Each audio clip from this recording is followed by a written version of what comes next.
E aí, tudo bom? Então, bom dia, boa tarde, boa noite, né? Seja bem-vindo aqui ao Só Terrenos Go e hoje a gente vai conversar aqui, né? Prazer, né? Meu nome é José Alberto, eu sou engenheiro civil e criador aqui do Só Terrenos Go.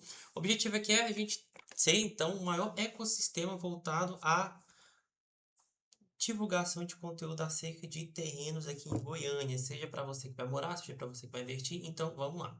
Qual que é a ideia aqui, então? Só terrenos Go, né? Então, desculpa.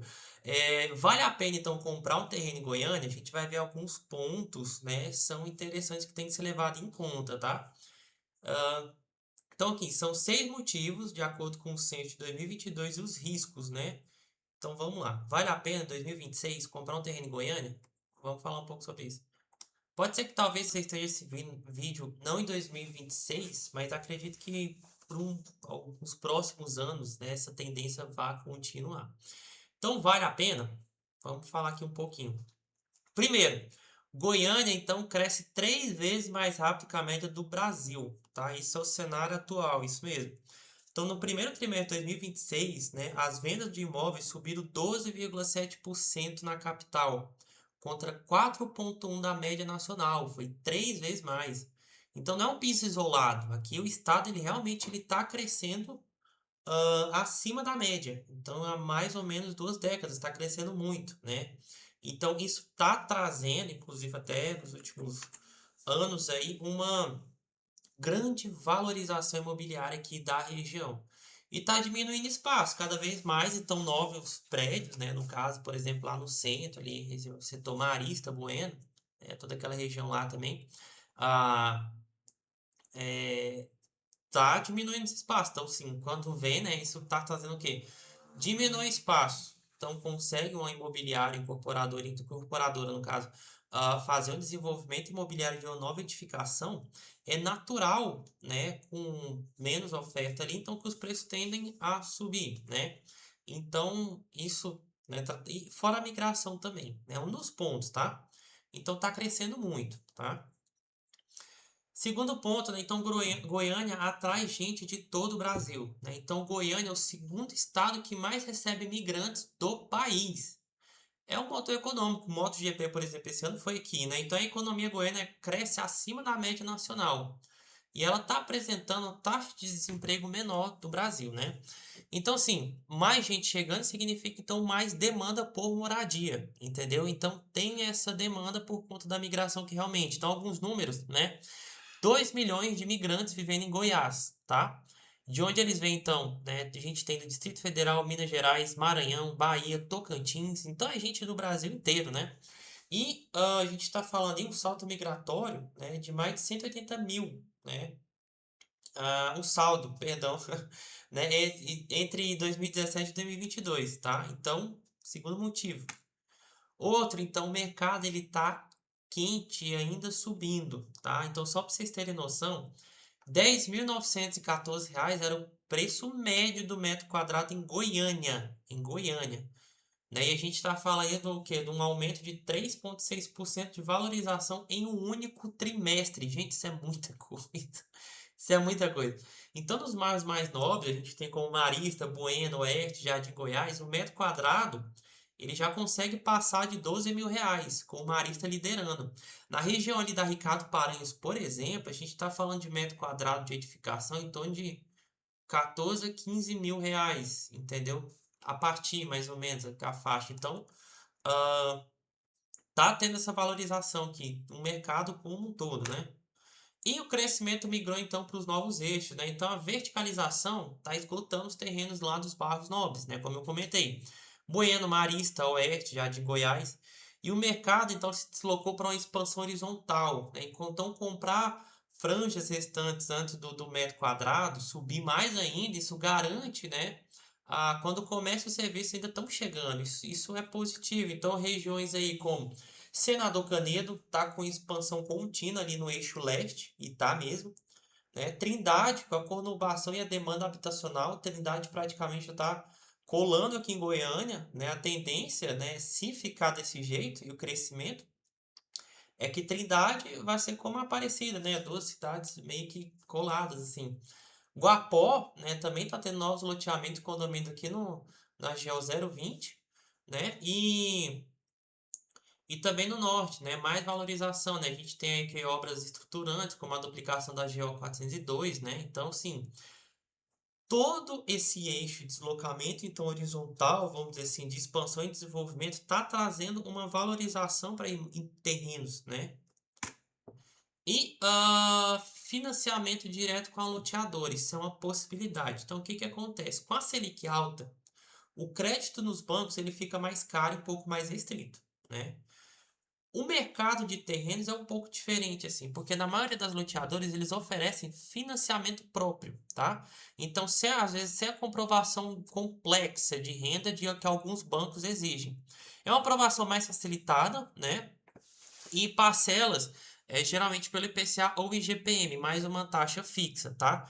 Então, assim, tem essa flexibilidade que os terrenos podem possibilitar, tá?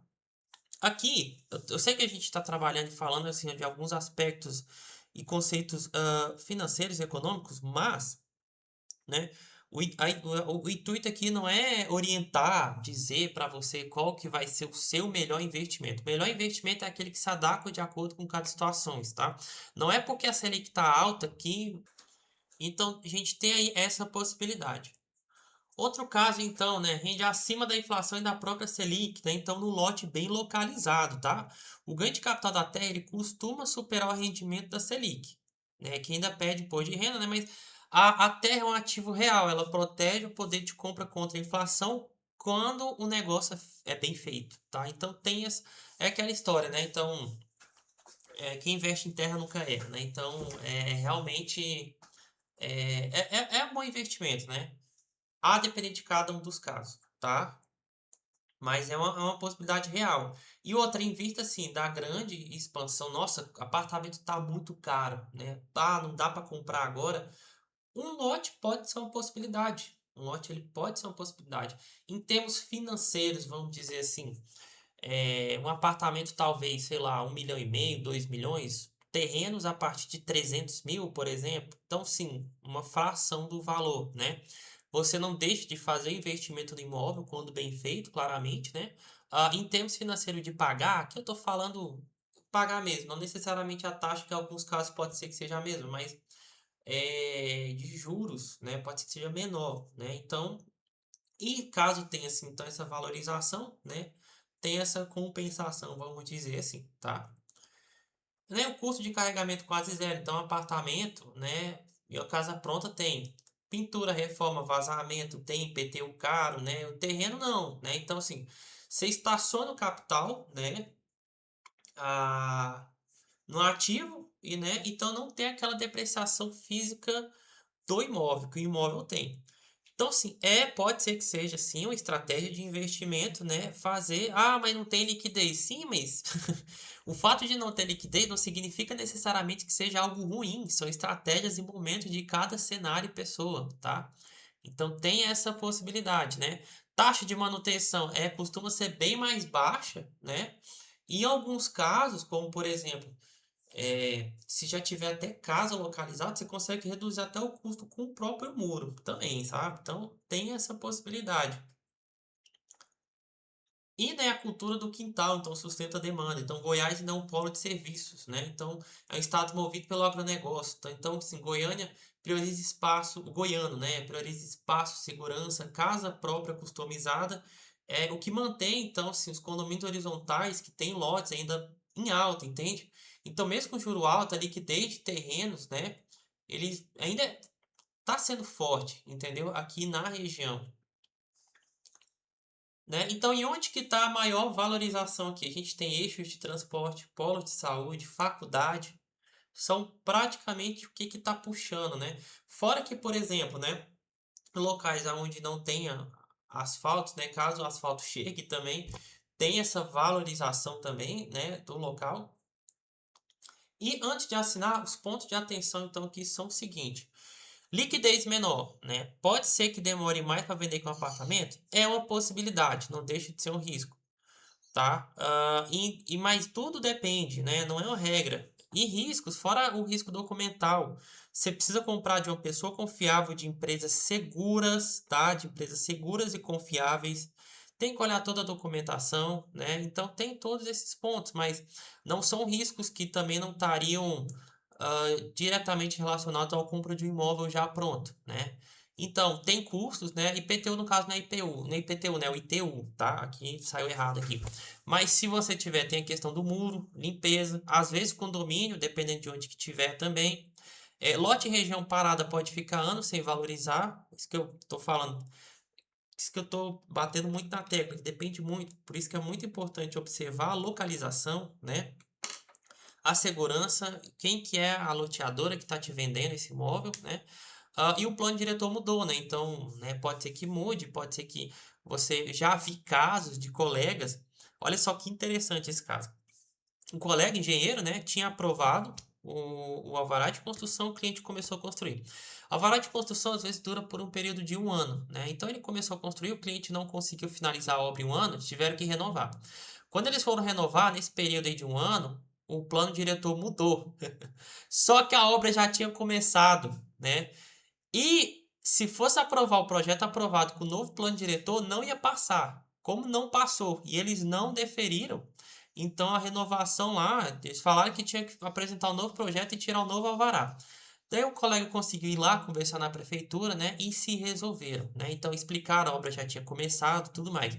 Mas tem essa questão também do plano diretor de mudar, pode ser que tenha algum impacto, né? Mas alguns pontos, né? E por fim, então, a gente tem aí e a terra, né, continua sendo terra. Então, gente chegando, oferta escassa, valorização de dois dígitos e financiamento na mão. Então, Goiânia reúne os fundamentos, a decisão certa aí de quem quer escolher bem a localização. Então, você gostou de conteúdo como esse? Dê o like no vídeo, compartilhe e até a próxima. Não deixe de conferir também o nosso link aqui embaixo, então, do nosso ecossistema, né? Só Terrenos Go, tá?